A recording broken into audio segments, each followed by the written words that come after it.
The Aparajita Women and Child West Bengal Criminal Laws Amendment Bill 2024 के অপরাজিতা বিলেও হয়েছে টুকলি, আর সেই টুকলি ধরে ফেললেন রাজ্যপাল সিভি আনন্দ বোস। কয়েকদিন আগেই রাজ্য বিধানসভায় পাশ হয়েছে অপরাজিতা বিল। ধর্ষণ বিরোধী কঠোর পদক্ষেপ করতেই এই বিল পাশ করানো হয়েছিল। বিরোধী বিজেপিও এতে সমর্থন করেছে। তবে এই বিল নিয়ে এবার বিস্ফোরক রাজ্যপাল সিভি আনন্দ বোস।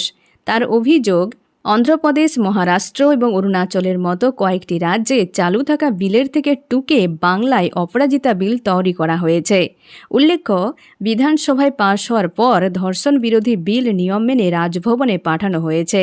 তবে দাবি করা হচ্ছে, বিলের সঙ্গে যে টেকনিক্যাল রিপোর্টের প্রয়োজন পড়ে তা রাজভবনে পাঠানো হয়নি। এই আবহে বিলে রাজ্যপাল সম্মতি দিতে পারবেন না।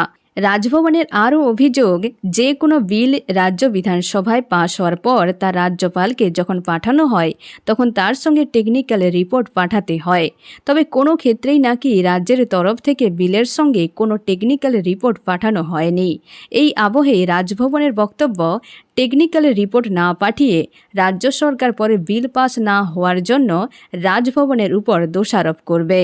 এদিকে এই ধরনের গুরুত্বপূর্ণ বিল তৈরির ক্ষেত্রে কোনো হোমওয়ার্ক না করে শুধু অন্য রাজ্যের বিল থেকে টুকলি করা হয়েছে বলে অভিযোগ, যা নিয়ে রাজ্যপাল অসন্তুষ্ট।